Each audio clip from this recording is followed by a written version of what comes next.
What is going on, you guys? It is your boy Matt Talk Sports. I am back with another video, and I am back predicting and breaking down another week of NFL football. And tonight, we had a glorious start to our week 16 of the NFL. We got the biggest game of the year between two titans of the NFC. We had Seahawks versus Rams, and what a pivotal game this was. I mean, you want to talk about stakes?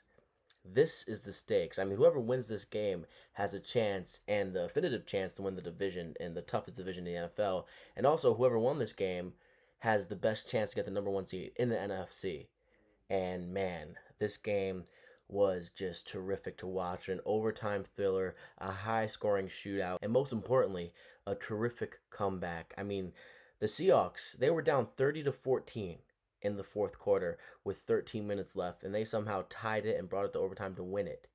They even were down 7 points in overtime, and they got the ball back, they scored, and they got a 2 point conversion, and man, this game was magnificent. It was cinema, it was cinematic, and man, it might have been the best game of the NFL season, while also being the biggest game of the NFL season. Now, if you made this far in the video and you want me to break down and predict this full NFL slate on Sunday and Saturday, stay tuned. Follow me everywhere at Matt Talk Sports, Instagram, TikTok, and Twitter.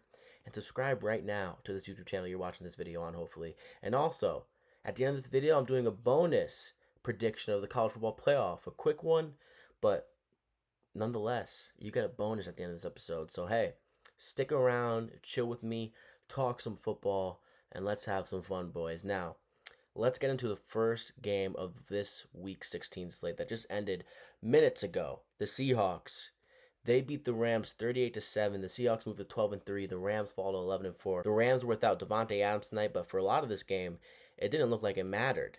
I mean, the Rams were cooking tonight.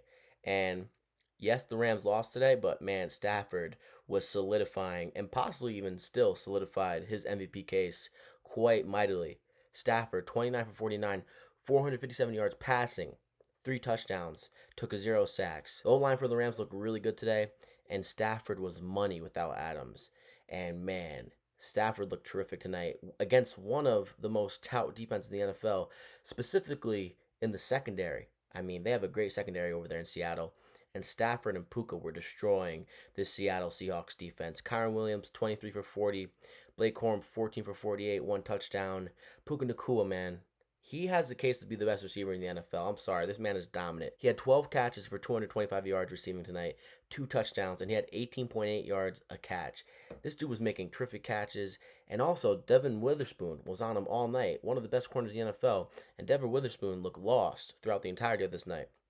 Puka Nacua was dominant as ever today. I mean, just perfect. Coming off controversy with that Adam Ross stream, he was terrific today, and man, did he look as dominant as ever. And then everyone else, I mean, Stafford was throwing the ball to a whole bunch of different people tonight without Davante Adams. Xavier Smith got involved tonight. Mumfield got involved tonight. Davis Allen, Terrence Ferguson, Parkinson, Whittington, Williams, and Corum.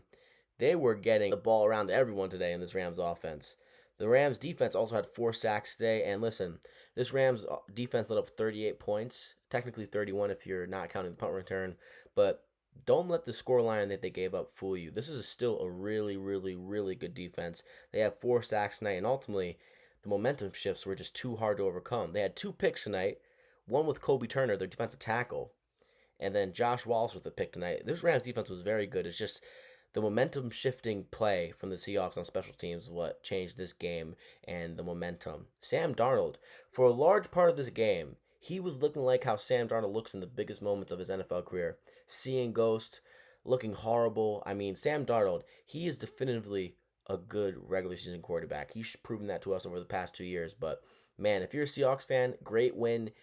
But, dude, Sam Darnold is clearly a player who doesn't trust his capabilities in the biggest moments. Sure, did he help you guys out of the hole that you guys are in today? Yes. But did he also dig that hole that you guys were in today down 30-14? Yes. How much credit can you give a guy who dug the hole that he brought you out of? You know what I mean? Like, yes, he didn't fuck up, but good for him. I'm rooting for Sam Darnold. Congrats, Sam Darnold. But ultimately, you dug this team into a hole. Your defense, Rashid Shaheed and JSN were the people that brought you out of it, and you contributed. You didn't fuck up for the rest of the fourth quarter, but nonetheless, dude, you were pretty horrible in this game to start. Luckily, you got back to normal towards the end of it when it mattered. Sam Darnold, 22 for 34, 270 yards passing, 2 touchdowns, 2 picks. He also took 4 sacks. Kudos to the Rams defense, but also Sam Darnold, man. I would not trust him with my life on the line or AKA during the biggest moments in the NFL. Like, I just wouldn't trust him. I just really wouldn't. And I know everyone feels the same way. Like, when this dude is playing in the biggest moments of the NFL season or towards the end of December, you're going to see him for who he really is. And Seahawks win this game. I think this team is a really great team, but ultimately, Seahawks, you guys know who your kryptonite is. It's your quarterback, Sam Darnold. Everywhere else is really, really good. You have great running backs. You have a really great receiver in JSN, and then you have two really good ones in Kupp and Shaheed. You have some decent tight ends, and then ultimately you have a great head coach and you have a great defense. But your kryptonite is Sam Darnold, who plays the most important position in the NFL and in football. I don't ever see Sam Darnold changing when it pertains to playing in the biggest moments. I don't.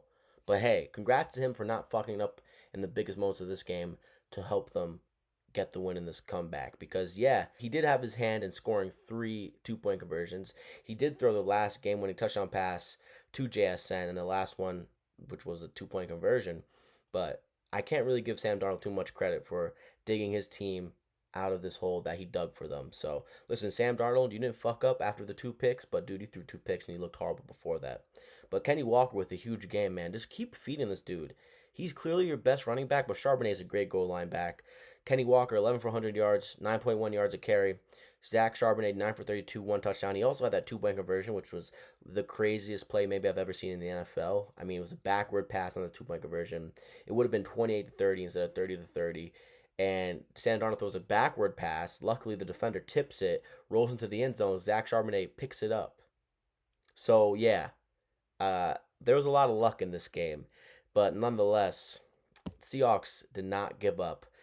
Rashid Shaheed was probably the biggest player in this game. Rashid Shaheed had the punt return for a touchdown, which started to make the tides turn. And then ultimately, the next possession after the Seahawks defense got the set, like the third straight stop, Shaheed had the jet sweep for 31 yards, was put the Seahawks in great position for a touchdown to A.J. Barner. So Shaheed is maybe the MVP of this game, alongside the Seattle Seahawks defense.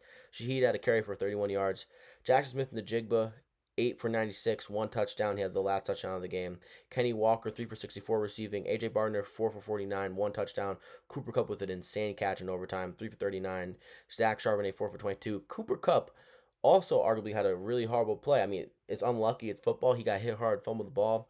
It was the biggest play before halftime. In hindsight, when the Rams were up 30-14, that felt like the play that changed the game, the fumble by Cooper Kupp heading into halftime, which took points away from the Seahawks, whether it was a field goal or touchdown, we may never know. So shout out to the Seahawks defense. Outside of Shaheed, they are the biggest players of this game because they had 3 straight 3-and-outs when it mattered, which resulted in points. Punt return for a touchdown, and then an offensive touchdown. So, man, tremendously clutch stuff when it pertains to the coaching of the Seattle Seahawks, when it pertains to the resilience of the Seattle Seahawks, and I can't wait to see how this division turns out. The Rams, they have the Falcons, they have the Cardinals upcoming, so they should win out. But man, that 1 week bye for Stafford and Davante Adams specifically would have been huge. And I'm wondering if that's going to be the kryptonite for this Rams team, because when you have a veteran type guy like Stafford who took some big hits tonight despite not getting sacked, like that 1 week bye would have been huge. Because then only you have to play 2 games if you win the divisional, move on to the conference, and then ultimately move on to the Super Bowl. But man, now you might have to play 3. Honestly, definitively, you're probably going to have to play 3 games and then the Super Bowl. Man, what a game, man. This game had everything. A comeback, offensive greatness, offensive dominance from certain players, quarterback, Stafford, Puka, JSN, Shaheed.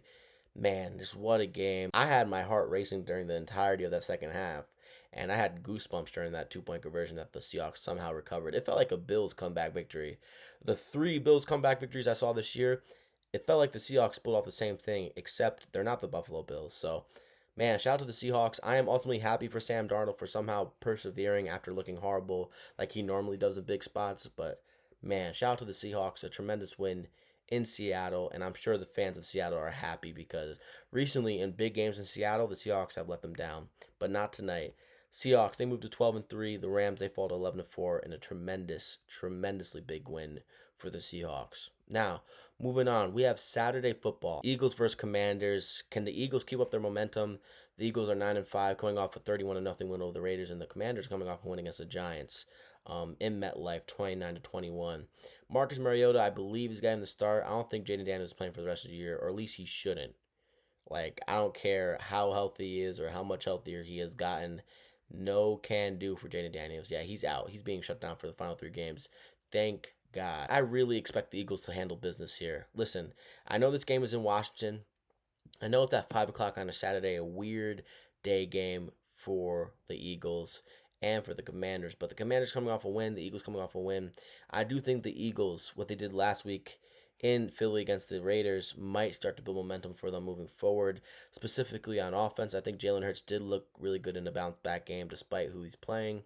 And ultimately, I think this Philadelphia Eagles defense is really good. And I think they should be able to shut down Marcus Mariota, despite this being a divisional matchup. Like, at the end of the day, if this game is close, it's because it's a divisional matchup and they see each other twice a year and they know how each team operates more than anyone else. Like, listen, Lane Johnson's out for the Eagles. That's big. We all know how big that is as football fans. Jalen Carter's out for the Eagles. So they are a little bit banged up depth-wise and starter-wise on the offensive line, but I still have confidence in this Eagles team to handle business. Jonathan Jones and Jerzon Newton are out for the Commanders, and also Laramie Tunsil's out for the Commanders as well. So the Commanders, they're banged up, and to me in worse ways, and I know that's crazy because Lane Johnson and Jalen Carter are out for the Eagles, but I think this Eagles defense is really good despite Jalen Carter being out, and I think the Eagles handle business here. I think what they did on offense last week comes into this week. I think the Commanders' secondary, despite me liking Mike Sanders still, I think their secondary is in for a bad day. And I think Saquon is starting to look better and better and better. So, give me Jalen Hurts, Saquon Barkley, Devontae Smith, Sirianni, and A.J. Brown. I think A.J. Brown and Devontae Smith both get on the board. And I think Jalen Hurts continues to have a streak of good games because he had a horrible game against the Chargers, but he had a great game against the Raiders, and he should have a great game here against the Commanders on Saturday night at 5 o'clock. If he doesn't, the alarm will be pressed in Philadelphia, and bells will be rang in Dallas because their playoff hopes will stay alive. Moving on, in the biggest game potentially of the weekend and certainly of Saturday, Packers versus the Bears in Chicago. Late night, 8:20, probably going to be freezing balls. The Packers are without Micah Parsons. He's out for the year. This Packers team is banged up. I assume Christian Watson isn't going to play. I assume, which is huge. But if you're a Packers fan, you're saying to yourself, that is why we drafted a first-round rookie at wide receiver. Christian Watson is questionable with a chest and shoulder. Gotta assume he doesn't play, man. His injury did not look like he was going to play. But nonetheless, man, this is why you drafted a first-round wide receiver. So, as we know for the Packers, they're without Micah Parsons, Tucker Kraft, and a couple other people now. So this is a banged-up football team. I'm curious if that's going to mess with their motivations as a football team, because do they know how big of a loss Micah Parsons is, or they are ignorant to it? Because if they're ignorant to it, that may be coming out firing out of a cannon this Saturday against the Bears. And this is a big game for the Bears. Last weekend I said this. I said, listen, if the Bears are still the Bears, they're going to lose to the Browns at home. Granted, the Browns were banged up severely, but man, this would be a tremendous victory for the Bears if they get this win over the Packers at home. Despite the Packers being injured, the Packers are still a very good team. Like, this defense is not as vaunted without Micah Parsons, but nonetheless, man, still a greatly coached team. Still has some pretty good options on defense. And most importantly, they have Jordan Love, Josh Jacobs, Romeo Dobbs, Golden, and company, Musgrave on offense, especially with LaFleur, who's a great offensive play caller. So this is still a great matchup. Luther Burden is out against the Bears, which is huge. Odunze is out. So Odunze and Luther Burden are out. So it's going to be DJ Moore, Loveland, Komet, Zacchaeus, and Duvernay for Caleb Williams. So this is going to be a run-heavy game for the Chicago Bears. Tremaine Edmonds is also out for the year for Chicago, so that's another big one. He might be able to return December 20th, actually this Saturday, so who knows, if not this weekend, next weekend. But man, this is a tough one. I have to go with the Chicago Bears here. I do. The loss of Micah Parsons is huge. His presence will be no longer felt on the defense. I think the Chicago Bears, their O-line is really good. I love Ben Johnson, the play caller, and I really love that running back duo they got in Swift and Monungai. This is going to be a run-heavy offensive game plan for the Bears. It's also going to be a play action heavy passing game for the Bears because they don't have that many weapons outside as they normally do with Odunze and Luther Burden now. So it's going to be DJ Moore, Komet, and Loveland. And I think that's the recipe for success for the Bears. I'm curious what the Packers do because the Bears are relatively banged up on defense, but they're starting to get healthier. And overall, I do think Jordan Love can cause some problems against this Bears defense. But nonetheless, this Bears defense is really good when it pertains to making the offense they're facing turn the ball over. So Jordan Love coming off a 2 interception game, I think he could probably do the same here against the Bears. I think the Bears can make him struggle. I think Dennis Allen, what he's been doing as a DC, it's going to make Jordan Love struggle. So I am confident here. I think the Bears win this game, and mostly it's due to how banged up this Packers team is. Probably no Christian Watson, definitively no Micah Parsons, and definitively no Tucker Kraft. I think that's major, major, major for the Packers. I'd be really upset if the Packers win this game if I'm a Bears fan. I just would. It would be really deflating. But I think the Bears get it done at night in Chicago and probably one of the biggest wins of the 21st century for the Bears. I'm not even meaning that as a diss because you guys have made the Super Bowl with Rex Grossman in the 21st century, but this would be a tremendous win. It would be your biggest win since your NFC Championship win that brought you to the Super Bowl with Rex Grossman. So it would be your second biggest win of the 21st century, which is massive. And I can't wait for it if I'm a Chicago Bears fan. And I'd be so happy if the Chicago Bears win this game. And I think they do against the Packers in Chicago in a night game at 8:20 on Fox. Amazing football. I love that. It should be a great game. I think the Bears edge this out. And I think the Bears win a close one. I think it's probably a 3-point game. I think the Bears win this game 17-10. And I think Swift and Monangai and this offensive line for the Bears have a big, big, big, big game. So Saturday's over with. Let's move on to Sunday. And yeah, you know where I'm starting first. Bills versus Browns. Bills are 10-4 coming off two tremendous wins against the Bengals and the Patriots and the Steelers. So let's say 3 straight wins that have been really, really good. Yeah, man. The Bills are humming. Despite having rough starts to their games in 3 straight games, they are persevering. They are resilient. And the Browns coming off a really bad loss against the Bears in Chicago, 31-3. They lost 3 games in a row. They lost to the 49ers, the Titans, and the Bears. Now they have to face Buffalo, but luckily they're back at home. And they have been a gritty, gritty team in Cleveland. Now take in mind, Buffalo fans, this Cleveland team, probably more banged up than it was when they played the Packers. They beat the Packers at home when the Packers were fully healthy. I think the Bills should definitively win this game. I'd be shocked if the Bears win this game. But I will say this. The Bills have some really interesting people on the injury report this week. I mean, some really, really interesting people on the injury report. I don't like what I'm seeing on this injury report. And I'm going to touch on it a little bit because there's a guy on this injury report, which I don't remember him getting injured, but his extension's coming up, and it's like, hey, man, I think you're really talented, but you can't stay on the field. I don't know if I'd sign your extension, to be honest with you, especially with that drop you had in last year's AFC Championship game. Christian Benford is limited Wednesday and Thursday. I assume we give Christian Benford another week to rest because we have Philadelphia next week. Terrell Bernard is most likely to play this week. Deion Dawkins didn't practice 2 days this week on Wednesday and Thursday because of an illness. I assume he's good to go. McCole Hardman should be back from IR. He had a limited and then full practice on Thursday. Taron Johnson was full and then limited. I assume Taron's going to go. Daquan Jones full, then limited. I assume he's going to go. But Dalton Kincaid did not practice for 2 straight days with a knee injury. This guy, I think he's so talented, despite that drop he had last year in a tough spot in the AFC Championship. But I don't know if I would sign his extension, man. I really wouldn't. Not in this point in time. Unless he does something huge for us during this pivotal run, I don't see how I would sign him. Cam Lewis was limited on Thursday. Jordan Phillips was limited on Thursday as well. The Bills have some very interesting people on the injury report this week. I assume Christian Benford doesn't play, and I assume Dalton Kincaid doesn't play. But everyone else should play, I assume, and should be active.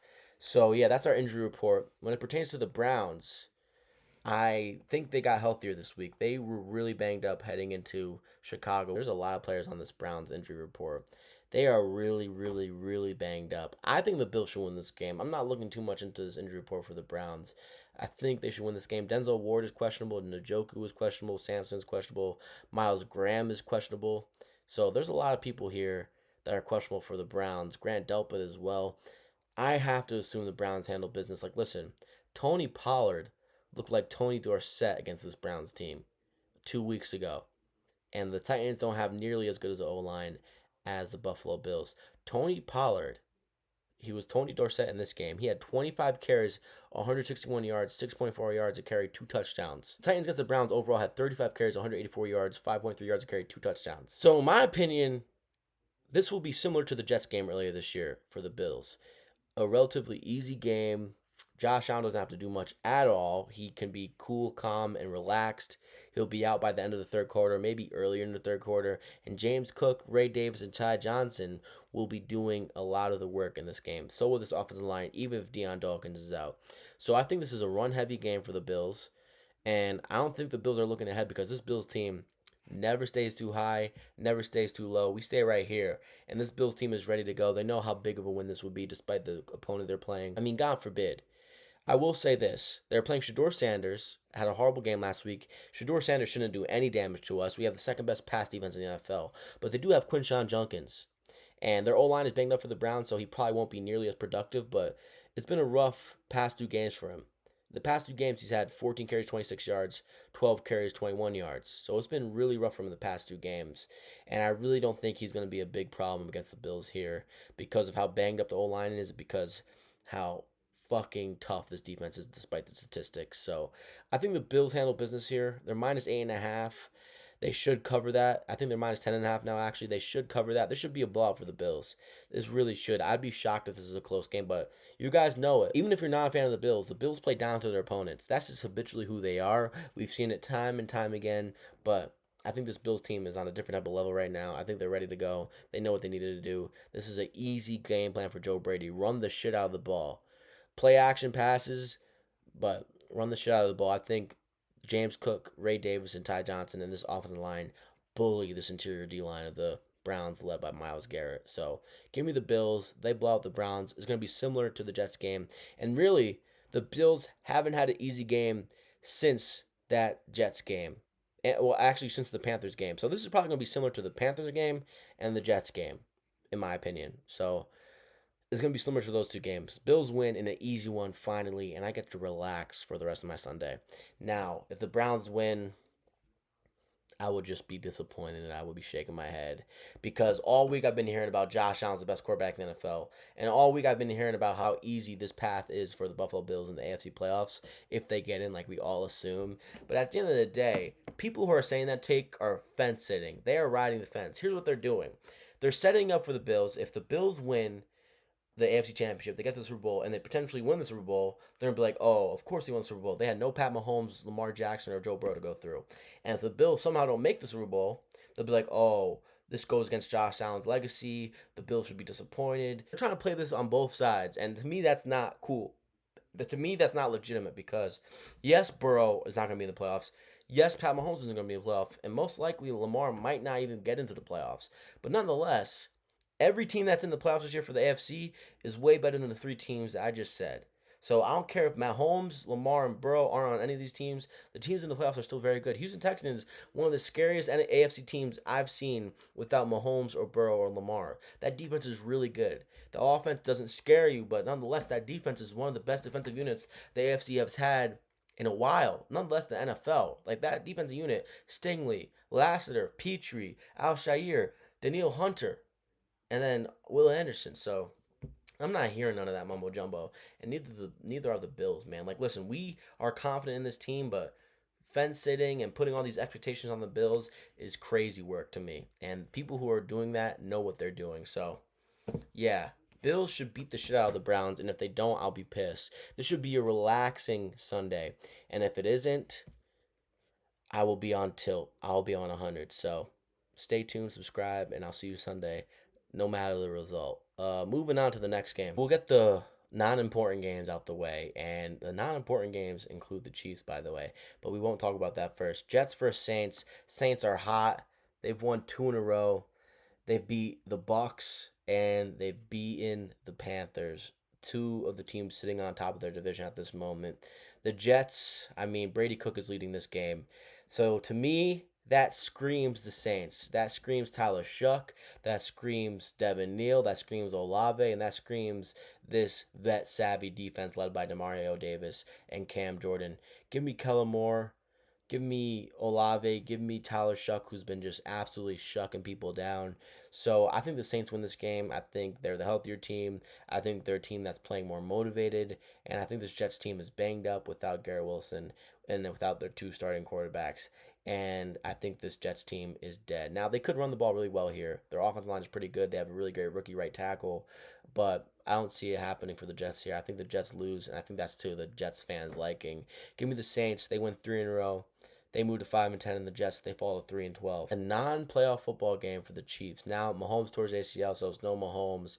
But this is a really interesting game. It's just going to be interesting to watch this team post Mahomes. Like, yes, Mahomes coming back next year, but like we get to watch a Chiefs team without Mahomes for the first time in a while. Rashee Rice is questionable with a concussion. Tyquan Thornton is questionable with a concussion as well. McDuffie is questionable with a knee, and Ndandi is questionable with illness. Garner Helm is questionable for the Titans. Amani Hooker questionable. Cedric Gray questionable, and Van Jefferson questionable. This is a really interesting game. Are the Chiefs just going to completely give up here? Are they going to completely give up here? It'd be really interesting to see because I'm wondering if this team's going to have fight. They're 6-8. They have nothing to play for. Their Hall of Fame quarterback just got injured last week. Are the Chiefs going to continue to play? Is Andy Reid going to have these boys ready in a non-important game? They haven't played a non-important game in years. And to me, that screams the Titans. To me, I think the Titans get a win, and that's probably not due to the Titans' liking. It's just not. Because you want to keep losing if you're the Titans. You want to not have 3 wins. You want to have 2 heading forward. Like, you want to end the season with 2 victories because you want a high draft pick. And I think the Titans, they win this game. I think they move to 3-12. I think they have a really good rushing attack right now. I think their defense, despite the record being 2-12, is actually underrated defense. Jeffrey Simmons, Javondre Sweat, L'Jarius Sneed, who I think gets an interception this weekend. I really think this Chiefs team is going to come out unmotivated and not ready to go without their star stud quarterback playing.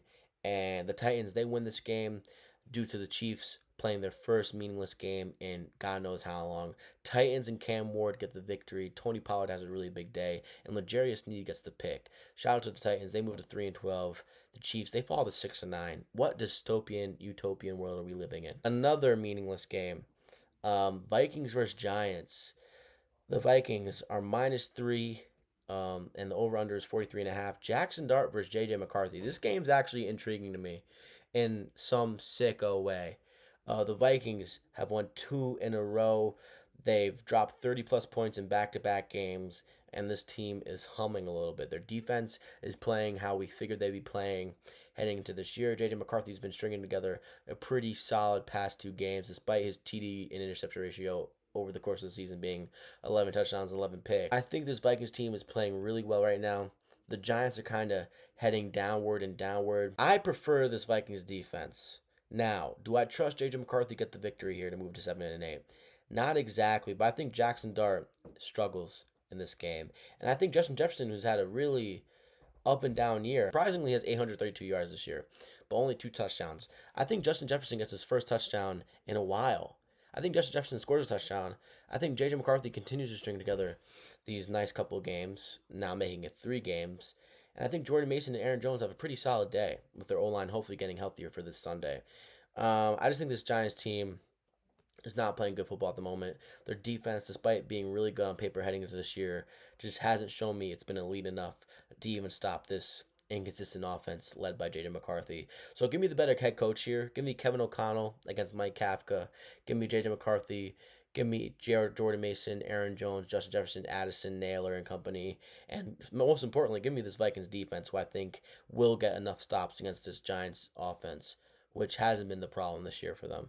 I like Jackson Dart, 13 touchdowns, 4 interceptions this year. Been a really great runner at his position. I think he just struggles against this Vikings defense that is really well coached and has some really great talent. So give me the Vikings. They move to 7-8. The Giants, they fall to 2-13. Probably to their fans' liking. Moving on to another non-important game. This is a tough one, man. Bengals, they're 4-10, coming off a bizarre loss. They've lost 2 in a row.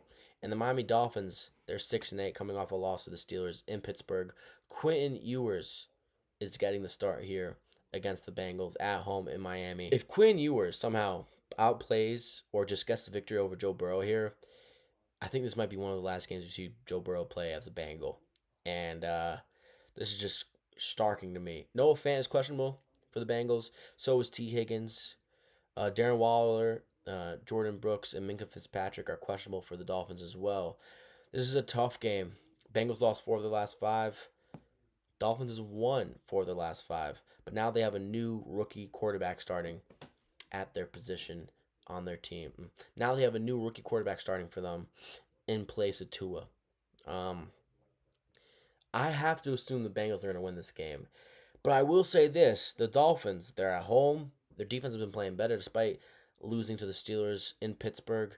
But now they're not in cold weather. They're back at home. The biggest thing for me here, the only reason I'm not picking the Dolphins here is because Quinn Ewers is starting at quarterback. I've never seen him take a regular season NFL snap or at least start an NFL game. So it's tough.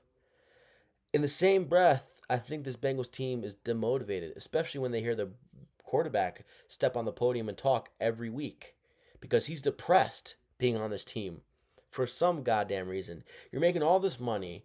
The team signed 2 of the best receivers, hashtag re-signed 2 of the best receivers in the NFL, and somehow you're still not happy?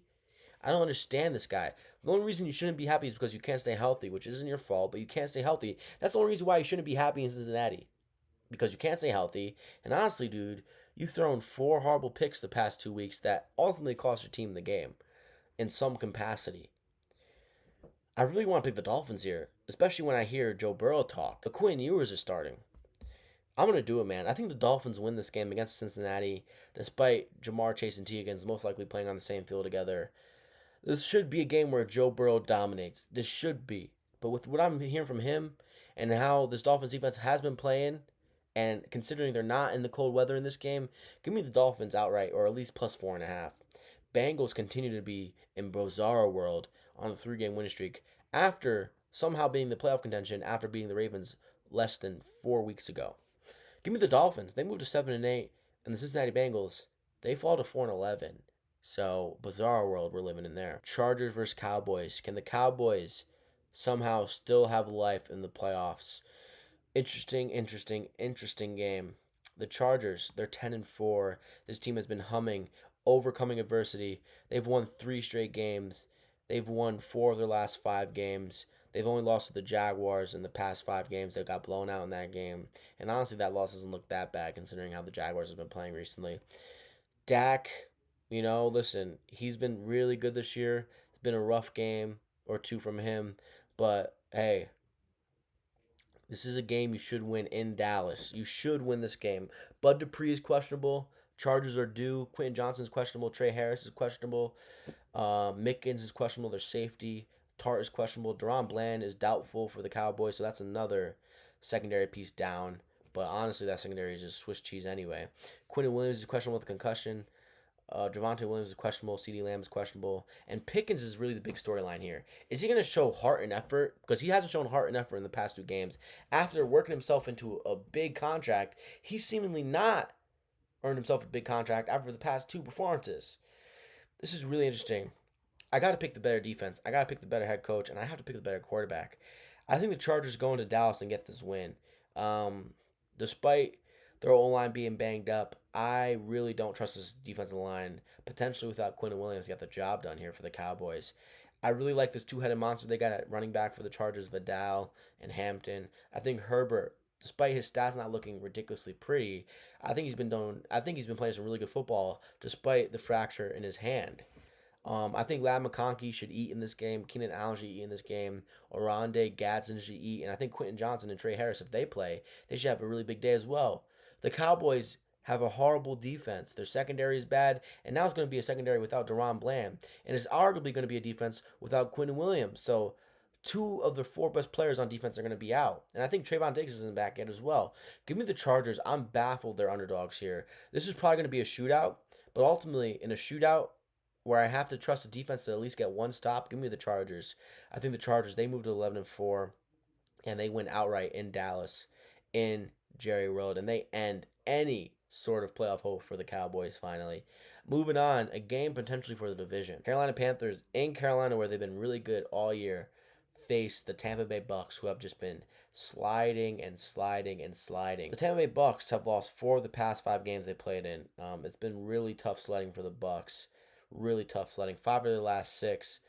The Panthers have gone loss, win, loss, win, loss. So maybe they get the win here. The Panthers have lost 2 games to New Orleans in the past 5 games. They lost to the 49ers as well, but they somehow beat the Rams and the Falcons. Bucks were my Super Bowl pick against the Bills this year. I think the Bucks are just due to get a victory. I think the Panthers are who they are. And I think the Panthers are the team that we saw this past Sunday against the Saints. Just a team that, despite improving off of last year, Bryce Young improving ever so slightly off of last year, Canales improving ever so slightly after compared to last year, this team is just not the same team. Now, this is a team who's really good at home. They beat the Rams. They beat the Cowboys at home. This is a team who can perform really well at home. I just think this Bucks defense is ready to go. I know they're a little bit banged up. Mike Evans is questionable. I assume Mike Evans plays. If Mike Evans doesn't play, then that definitely decreases my confidence in this Bucks team. But I think the Bucks get a win here on the road. They need a win. They are due. I have to trust Baker over Bryce Young here. As much as I've liked what I've seen from Bryce Young this year, I have to trust Baker here. I have to trust Todd Bowles after that fiery post-game press conference last weekend. And yeah, man, 10-day rest for the Bucks coming off a horrible loss. I assume they come into this game motivated and ready to go, and I assume they win this game. They're slightly healthier after a 10-day rest. Give me the Bucks, man. Give me Mike Evans, hopefully. Emeka Buka, Chris Godwin, Tucker, White, Bucky Irvin, this O-line, and this defense will probably play better. Listen, this Bucks defense is not good, but I assume playing against a division opponent, a division rival, they will get their act together here. I think the Carolina Panthers, they crumble at home. They show us who they really are, and the Bucks win. They move to 8-7 in a major, major win. The Carolina Panthers, they fall to 7-8. So, moving on. And also, the 2 seasons that Baker has been a quarterback for the Bucks, I don't think they've ever beat him. So give me Baker Mayfield against his former team. And yeah, Baker wins this game. They get a much needed win. And this team plays fired up after hearing their head coach talk crazy about them after last week's game. So off a 10-day rest, Bucks win. Moving on, Cardinals versus Falcons, Trey McBride versus Bijan Robinson, and potentially Trey McBride versus Kyle Pitts. Kyle Pitts is injured, not majorly, but he's questionable heading into this matchup. This is an interesting game. Marvin Harrison is questionable with a heel injury. So is Drake London. He might be back this week, hopefully, because I would like to see this game be a shootout like it definitely could be, and it might be anyway. This is an interesting game. Falcons coming off a really big comeback victory over the Bucks last Thursday night. 19 penalties, down 28-14, and they still somehow won that game. Cardinals, they've just been facing some rough teams recently. They haven't won a game in a while. They've lost 1, 2, 3, 4, 5. They've lost 6 games in a row. So listen, this is an interesting game. Are the Cardinals due, or are the Falcons going to continue to stay hot? In a matchup like this, the Falcons are favorites. I have to take the underdog here. It's just out of respect and out of innate thinking. Like, in a game like this, both teams are bad. One team coming off a tremendous high, despite it being a 10-day break for them. I have to take the underdog here. Give me the Arizona Cardinals. I like Jacoby Brissett. I like Michael Wilson, who somehow turns into Jerry Rice without Marvin Harrison Jr. I really like Trey McBride. I have to assume Drake London's not going to play this week. But if he does, and obviously that changes my opinion, I think the Falcons can definitely win this game because they have the better defense. And then obviously Kirk Cousins was hot last week. Kyle Pitts, Darnell Mooney, and Drake London, Bijan Robinson, Algier. That's a really, really, really good offensive weaponry facing any opposing defense. But give me the Cardinals. Underdogs in the matchup. I have to take the underdog here. That's just what I have to do in matchups like this against 2 bad teams, one coming off a high. This is a letdown spot for the Falcons. Give me the Arizona Cardinals to get this win. And they move to 4-11, probably to their fans' disliking. But the Falcons, they fall to 5-10. Moving on to the next game. This is an easy one. Not taking too long on this. The Raiders head into Houston. Houston, one of the hottest teams in the NFL, one of the very best teams in the NFL. They haven't lost in a while, and that defense is the best unit in the NFL, arguably. Max Crosby's questionable. Jeremy Chin is questionable for the Raiders. Lassiter and Al-Shaair are questionable. They should just take the game off. Sheldon Rankins as well. EJ Speed as well, because they're going to win this game even without those players. CJ Stroud has been playing really well recently. Their O-line has been blocking surprisingly well recently. They should face a little bit pressure this week if Max Crosby plays, but nonetheless, Nico Collins has been playing really well. This O-line for the Raiders is so bad. I don't see how they do anything on offense like they've shown us recently. The Texans dominate this game. They're minus 13.5 favorites for a reason. They blow out the Raiders by 25 plus, maybe even 30 like the Eagles did to the Raiders last week. Texans, they hold the Raiders to probably 0 or 3 or less points. And Yeah, the Texans dominate the shit out of the Raiders, and the Raiders continue to be one of the most miserable franchises in the NFL at the moment. Last game before we get to the big game of the 4 o'clock slate, Steelers versus Lions. Wow. Steelers coming off a big win against the Miami Dolphins. Listen, I'm curious if TJ Watt is going to play. In real time, you'll figure out with me. TJ Watt did not practice on Thursday. He had a chest injury. It was a doctor injury. I think he might accidentally got poked in the lung. I don't know what happened there, but I have to assume he doesn't play. And yes, the Steelers got a win without him last week. Yes, this Lions defense is banged up. Even with this Lions defense being banged up, the Steelers offense, despite playing really good these past 2 games, I think this is the game where they run into a wall here. And the Lions are without Terran Arnold. They're probably going to be without Kirby Joseph. They're without Brian Branch. I mean, the devastating injuries on defense for the Lions continue. No Mahogany at guard for the Lions. Glass now is questionable. Decker is questionable. So if these O-line injuries remain out this week, and plus you add the defensive injuries, then the Lions are screwed here. It's going to be a close game. I think the Lions should win because that's how great their offense is, and that's how talented they are. But I assume half of those on linemen questionable this week play. I assume TJ Watt doesn't play this week, and I think the Steelers finally hit a wall on offense, despite some really good outings on offense recently. I think the Lions, they get a much needed win to hopefully keep the playoff hopes alive. They move to 9-6. I think Gibbs, Goff, Jameson Williams, and Amon-Ra St. Brown dominate this defense of the Steelers. Despite the Steelers defense being the highest paid defense in the NFL, I think the Lions are just that much more talented than this defense that the Steelers have. Last week was an anomaly without TJ Watt. They don't usually win games without TJ Watt. If TJ Watt is out this week, you're going to see that TJ Watt is out this week, and everything falls down when TJ Watt isn't playing. So this is probably a high-scoring game because of how banged up the Lions' defense is, and I think this would be a more dominant win if the Lions' defense wasn't so banged up, but their defense is banged up. I think the Lions do cover the 7, but I do think this is like a 10-point game. I think the Lions probably win this game 35-25 in a relatively big shootout. And I think the Steelers have to score late. I think their offense starts to get stumped earlier. But hey, Aaron Rodgers versus Lions, who knows? Former foe, former team that he's traumatized over the past couple of years.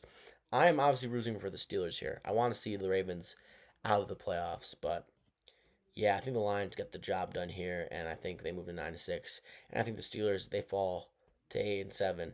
Moving on to the most important game of the day, probably, arguably, besides the Sunday Night Football game. Jaguars versus Broncos. The Jaguars, one of the hottest teams in the NFL. They are 10-4. They've been hot as hell. I mean, the only loss recently against the Texans, and they had a major lead in that game. They should have 6 games won in a row. Instead, they only have 5. This is an interesting game, man. Very, very, very interesting game. Tootin is doubtful for the Jaguars, their second string running back, who's been really good for them this year. But nonetheless, this Jaguars offensive line and this running attack this year has had a huge comeback year. Etienne was not good last year. Their offensive line was not good last year. And that production in both of those units has taken a major uptick. Offensive line has been pretty good. The run attack has been really good with Travis Etienne. Travis Etienne has 949 yards rushing this year. Trevor Lawrence has been really good the past couple of games, man. Trevor Lawrence has been playing some really good football recently. Impressive. I mean, he had 6 touchdowns last weekend. He hasn't thrown a pick in 3 straight games. He has 9 passing touchdowns over the past 3 games, and he has 1 rushing touchdown. So 10 touchdowns and 0 interceptions in the past 3 games. Granted, he's played the Colts, the Titans, and the Jets. So listen. And obviously, over this 5-game win streak, he's played the Chargers, which was the best team easily out of this bunch. He played the Cardinals, the Titans, the Colts, and the Jets. Now they're facing one of the best teams in the NFL. And this is a tough one for me. A very, very, very tough one for me. The Broncos are trying to keep their win streak alive. The Broncos haven't lost since week 3. So part of me thinks they're due. After this game, the Broncos have the Chiefs and the Chargers. This is a tough game for me, man. I really like the Jaguars here. I'm a Jaguars guy. I've been jagging off all year. I predicted this team to go 11-6. They might even top that after me thinking they weren't going to get close to that. Oh, man. I got the Jaguars here. I think the Denver Broncos are due. I think the Jaguars are playing some of the best football of the year. And I think the Broncos, this is going to be a battle. And listen, I think this Broncos defense is really good. But they haven't been playing that good. And I think the Jaguars on offense, especially with what they've been able to do running the ball and passing the ball, they have some really good diversity on offense. And I think Bo Nix, coming off a really great game, is most likely going to struggle here against this opportunistic Jaguars defense. I think this Jaguars defense is very underrated. Now, listen, it isn't perfect, it's a flawed one, but it's opportunistic. And despite Bo Nix playing really well recently, playing some of the best football of his NFL career, I think Bo Nix is going to toss over the ball this week. I think he's going to make this opportunistic defense show up and take advantage of the opportunities they are given. So, give me the Jaguars and this underrated defense despite it being flawed. Give me this Jaguars offense that has been improving. Give me Liam Cohen, who's just been great coaching wise. And I think this is going to be a coaching battle. I think it's going to be a talent battle. I think the Jaguars persevere here. Despite me not thinking they're the better team, I think the Jaguars persevere here. I think they remain hot, and I think the Broncos are due. This is a great game. I can't wait to watch it during the 4 o'clock slate. And man, Bo Nix, Trevor Lawrence, ETN, RJ Harvey, Brian Thomas Jr., and Jacoby Myers versus Sutton and company, Troy Flanken. What a game. What a game. I can't wait to watch this game unfold. Give me the Jaguars as underdogs in Denver, in Mile High. What a game. Can't wait to see it. I just don't think the Broncos will finish the season not losing since week 3. So give me the Jaguars because if they win this game, they're not losing the next 2 games. Jaguars, they end the hot streak with the Broncos and they continue to be really hot heading into the playoff. Moving on to the final game of the Sunday slate, Patriots versus Ravens. What a game. The Ravens are favorites against the Patriots who have 11 wins. Kind of disrespectful, but also kind of right. Like, I think the Patriots are going to lose this game. I think they are. Derrick Henry versus former coach and Mike Vrabel. Patriots, man. I don't know if anyone getting the same vibe. Every person a part of the organization, every fan, especially Stephon Diggs, their star wide receiver, saying, "Oh, we needed that loss. It's probably a good loss. We're probably going to persevere from it." Like everyone excusing that loss that happened last week is crazy to me, and trying to say it's a good loss is wild. Oh, we needed that. We needed that, bro. You guys were up 21-0. You needed that. You needed that. I think the I think the Patriots, they don't realize how alarming that loss was. Yes, they're a good team. Yes, they're a very well coached team. Yes, they're banged up on defense. No Milton Williams last week, but everyone's banged up at this time of the year. No Spillane last week. I think the Ravens, despite not being impressive, they had a clear identity last week for the first time in a while, and I think they continue that identity. I mean, the Bills were dominating this team running the ball last week. The Patriots. And I think Derrick Henry is starting to like pick up his form the past couple weeks. In the past 5 games, he has 2 games above 90 plus yards. He has 2 games above 20 plus carries, and he has 3 games above 18 plus carries. So clearly, they're starting to put the ball more in Derrick Henry's hands, and them realizing Lamar Jackson doesn't entirely have it over the past couple weeks, they've started to take the ball out of his hand more, and I think that's the path of victory here. And despite Lamar not playing really good over the past few weeks, he is starting to get healthier, and I think he is starting to gain back some of the mobility that he lost earlier this year. So, give me Lamar Jackson in a big game at night to keep their playoff hopes alive. Give me Derrick Henry against his former head coach. Give me this Ravens defense that's been playing better recently. I think this Patriots offense is overrated. I like Drake May as much as I shouldn't. I like Drake May. And I think he might struggle here. I think he's going to struggle here in a big game.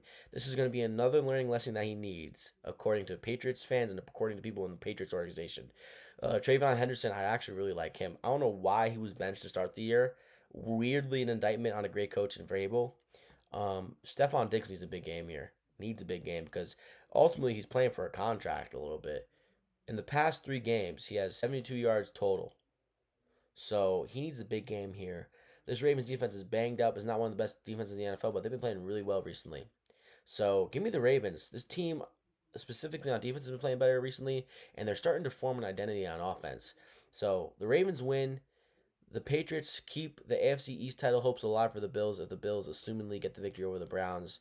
The Patriots, they fall to 11-4. The Ravens move to 8-7, and they keep their playoff hopes alive and their division hopes alive. This is a really great game. I can't wait to watch at 8:20. Chris Collinsworth, Mike Tirico. I mean, sign me the fuck up. Can't wait for that game. Drake May versus Lamar Jackson, Henry versus Henderson, Vrabel versus Harbaugh, Diggs versus Flowers. I like the weapons more on Ravens. I like the weapons more. I like the units more on the Ravens. I like their offensive unit more. I like their defensive unit more, despite the execution not being exactly perfect for the majority of this year. Give me the Ravens, man. The Ravens, Ravens, Ravens. Patriots lose 2 in a row, and the Ravens are kind of stringing together a good end to their season. That would be the second straight victory in a row. So, inconsistency for the Ravens. I think this is where they start to be consistent. Moving on to the Monday Night Football game, prime time Philip Rivers, I'm assuming. And Anthony Richardson might play. I'm not too sure. I'm assuming he's not, and it's going to be Philip Rivers, which I will be so happy to see. Sauce Gardner is questionable. He might return. He should because it's a Monday Night Football game. Alex Pierce is questionable as well with Achilles. I'm assuming he plays. This is a really interesting game. McCaffrey versus Taylor. Steichen versus Shanahan. Purdy versus Philip Rivers. This is in the Dome in Indianapolis. Something weird's going to happen here. Can the 49ers look to lock up a playoff spot against Philip Rivers? I think this is where dreams are made of. I think something special is going to happen here. I have really no merit here. I do kind of, though, because the Colts played really good against a great offense in Seattle last weekend. The Seattle Seahawks couldn't score a touchdown last week against this Colts defense, and now they're going to be adding Sauce Gardner. I think against this banged-up defense of the 49ers, I think the Colts will be able to run the ball. I think their defense of the Colts will be able to get stops on this limited 49ers offense when it pertains to the rushing attack of the 49ers and when it pertains to the passing attack of the 49ers without Ayuk. And I think Philip Rivers has a little special something with him right now. I think he might get the victory here for the Colts, and I will be getting goosebumps throughout the entirety of this game. Give me Philip Rivers here. I think the defense for the Colts is playing really well. I don't think they deserve to be plus 5.5 favorites. And I think they're playing a worse defense here compared to the defense they played last week. And granted, Saleh is the best DC in the NFL, but I think the Colts find a way here, and they move to 9-6, and the 49ers fall to 10-5. Now, most likely, here's what happens. The 49ers blow out Here's most likely what happens. The 49ers blow out Philip Rivers and the Colts. But I'm going with the fairy tale ending. I'm going with the storybook finish. Give me the Colts at home to get the win outright as underdogs, as plus 5.5 underdogs. Colts win. They move to 9-6. 49ers, they fall to 10-5. That is my full breakdown and predictions for the Week 16 NFL slate.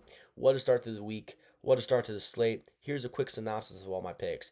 Eagles, -7. They win outright. Give me A.J. Brown and Devontae Smith to score. Bears, they win outright as home, as slight favorites against the Packers without Micah Parsons. Give me Monangai to score. Bills dominate the Browns definitively here. Give me Keon Coleman to score a touchdown. Jets versus Saints. Saints, they get this win over this Jets team that is just demotivated at this point in time. Saints win. Shuck scores a touchdown. Titans, they get a victory over the Mahomeless Chiefs. They move to 3-12, and Tony Pollard scores a touchdown. Chargers, they go into Jerry World. They get the victory as underdogs. Give me Ladd McConkey to score a touchdown. The Vikings, they go into MetLife. They get a victory in MetLife as favorites. Give me Justin Jefferson to score a touchdown. The Bucks, they go into Carolina. They get a much-needed win to stay on top of their division. Give me Mike Evans to score a touchdown if he plays. If he doesn't, Emeka Egbuka. The Dolphins, with Quinn Ewers, got the victory over the Bengals after the Bengals seem to be completely unmotivated. Give me Darren Waller to score a touchdown if he plays. The Jaguars, they head into Denver. They get a victory as underdogs in Mile High. They stymie the Broncos. Give me Brian Thomas Jr. to get a touchdown. Falcons, they lose to the Cardinals as favorites in Arizona. Give me Michael Wilson to score a touchdown. The Raiders get dominated. The Texans win. The defense of the Texans scores a touchdown. Lions beat the Steelers in Detroit. Gibbs scores 2+ touchdowns. Ravens at home in a much-needed game. They get a victory over the Patriots in Baltimore. Give me Derrick Henry to score 2+ touchdowns. And then the Colts somehow get a victory in Indianapolis against the 49ers. Give me Alec Pierce to get a touchdown if he plays. So that is it for my Week 16 NFL picks and predictions. It is your boy Matt Talk Sports. And now here's a quick bonus college football playoff picks. Now, Friday, we have Bama versus Oklahoma. We saw this matchup earlier in the year. Bama lost 23-21, and Bama has not been very good recently. Outside of a win against Eastern Illinois, Bama, yes, they've beaten Auburn, but ever so slightly against this Auburn team that is just not very good. They won 27-20. They beat LSU against the LSU team that's just not very good. They had a close battle against South Carolina. Their last good win was against Tennessee. They won 37-20 in Bama. The past 6 games this Bama team has played, they've just been underwhelming, and their offense hasn't looked the same. Ty Simpson was so good to start the year. Heisman-worthy play from Ty Simpson. They just haven't looked as good since. A lot of pressure on Kalen DeBoer. The run game for the Crimson Tide has not looked as potent as usual, and this is a really interesting game. We saw earlier in this year, usually in a game like this, I pick the team that didn't win in a close game during the first meeting, but if you're asking me, despite this Oklahoma offense not being scary, despite this Oklahoma team and this organization, whatever you want to call them, this school, being underwhelming football wise in big moments recently, I like this team. I like John Mateer, despite him not being woefully impressive recently. I like and love this defense. I think if you're separating units in college football, especially in the college football playoff, Oklahoma defense has arguably the best unit out of everybody. Like, that's how good this unit is. Like, it's a playoff caliber unit, and honestly a championship caliber unit if you're asking me. But sadly, they don't have an offense that will bring them to the championship. I mean, John Mateer, 12 touchdowns, 10 picks. They can barely run the ball, despite three players having over 400 yards rushing. They can barely pass the ball. Um, it's an interesting game, this, man. I have to pick the better unit. I have to pick the team that, despite not looking good on offense recently, I have to pick the team that I trust the most when it pertains to the specific unit. Give me the Oklahoma Sooners, who have won 4 of the last 5 games. They haven't lost since Ole Miss. And I think this Oklahoma Sooners team has arguably the best unit in college football right now with their defense. I should be picking an offense that I trust more here with Bama, but this Bama offense hasn't looked good in a really long time, and Ryan Williams is pretty much a non-factor for Bama right now. So give me the Oklahoma Sooners. They win as slight favorites in the first round of the college football playoffs, and if Kalen DeBoer loses this game, Bama fans are impatient, and it might be a nightmare for Kalen DeBoer. So give me the Oklahoma Sooners. They beat Alabama twice in 1 year. Unreal. Moving on to Saturday. What a slate of games, man. I mean, unbelievable football being played on Saturday, both in the NFL and in college. Miami versus Texas A&M.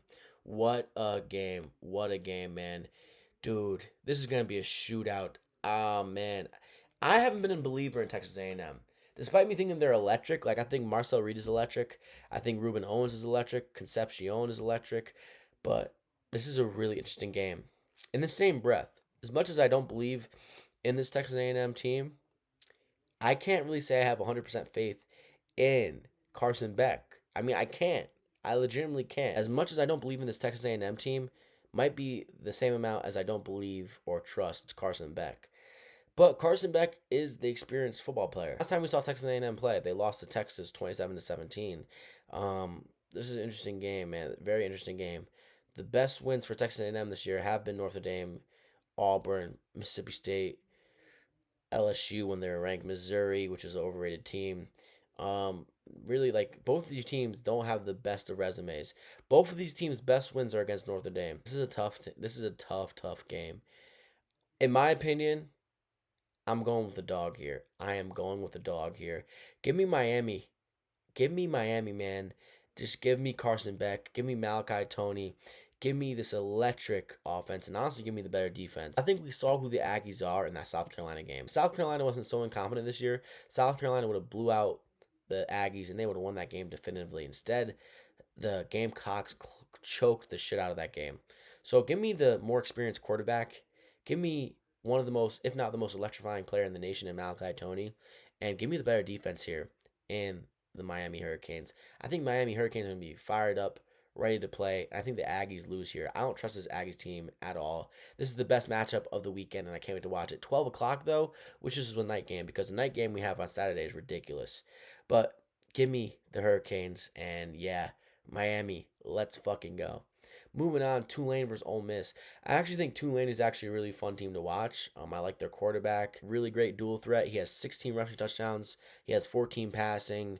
So this is a fun offense. And we've seen Tulane have some magic in bowl games recently, specifically against USC a few years ago. But, man, no Lane Kiffin for this Ole Miss team. Their DC is taking over. But luckily, they still have Chambliss, Trinidad Chambliss, who's an unreal football player. They still have my boy Kewan Lacey. I mean, this is still a very talented team. Their defense isn't great, so I can see Tulane sticking around ever so slightly, but eventually Ole Miss is going to pull away. Give me Ole Miss. They win without Lane Kiffin. They move to 12-1, and I'm curious how this team would have done with Lane Kiffin. I would have taken the same job as Lane Kiffin as well, but I'm curious what this team would have done with Lane Kiffin. Instead, we're going to have to see this DC-led team now moving forward. Yeah, Tulane, great story, fun team. They will be in it for a little bit, but ultimately they lose this game. They fall to 11-3. Ole Miss, they move on in the playoffs, and they move to 12-1. And then the final game of Saturday is going to be a blowout. Listen, it's just going to be a blowout. I'd be shocked if this was a competitive game. I have my opinions on these non-power 5 teams getting in, but it's the right thing to do. James Madison versus Oregon, and yeah, this should be business as usual for the Oregon Ducks. Dan Lanning, Dante Moore, this talented offensive unit, this talented defensive unit for the Oregon Ducks. James Madison is just outmatched here. They are just outmatched. Yes, James Madison can run the ball really well. Yes, they have an interesting dual threat quarterback, but at the same time, I just don't see how they are competitive here. I don't. I really don't. I trust Dante Moore way more. I trust Dante Moore way more. I trust Dan Lanning way more. And I think Oregon Ducks get the job done here. I'd be lying if I said I watched a whole bunch of James Madison football this year, but I know enough about them to be definitive about this. They will be blown out. They might have a cute, interesting first quarter, but ultimately Oregon is too talented. They're too well coached to make this a close game and to let James Madison somehow win. So Oregon wins, and they probably covered minus 20.5. So Oregon wins, they cover minus 20.5. Tulane covers plus 17.5, but Ole Miss wins. Miami wins as dogs on Saturday to start the day against Texas A&M. Then I have Oklahoma beating the Alabama Crimson Tide twice in 1 year, in one calendar year. And they move on to the playoffs as slight favorites Friday. So I have Oklahoma winning and covering. I have Miami winning outright as dogs. I have Tulane covering, but Ole Miss winning, and then I have Oregon covering late night against James Madison on TNT. So that is it for me. That is my quick college football playoff preview, and that is it for me in my breakdown of the NFL Week 16 slate, and that is it for me on my quick breakdown of the college football playoffs Week 1. So, it is your boy Matt Talk Sports. Follow me everywhere at Matt Talk Sports, Instagram, TikTok, and Twitter. Subscribe right now if you made this far in the video. Leave a like and let me know who you think is going to win the college football playoffs. And let me know which is the biggest game this week 16 in the NFL. Follow me everywhere at Matt Talks Films if you like film content. Subscribe to my channel at Matt Talks Films if you want to see me there. I just dropped 2 new videos, one reviewing Wake Up Dead Man, the newest Knives Out installment, and I also reviewed Kill Bill, The Whole Bloody Affair. So check it out, 2 fun videos, but nonetheless, it is your boy Matt Talk Sports. I will see you Monday morning while I recap the full Week 16 NFL slate. And yeah, Monday morning, I will see you guys there recapping, hopefully a relaxing Sunday slate for me as a Bills fan, and hopefully a fun slate for everyone else that isn't named the Patriots. So it is your boy Matt Talk Sports, and I will see you on the flip side.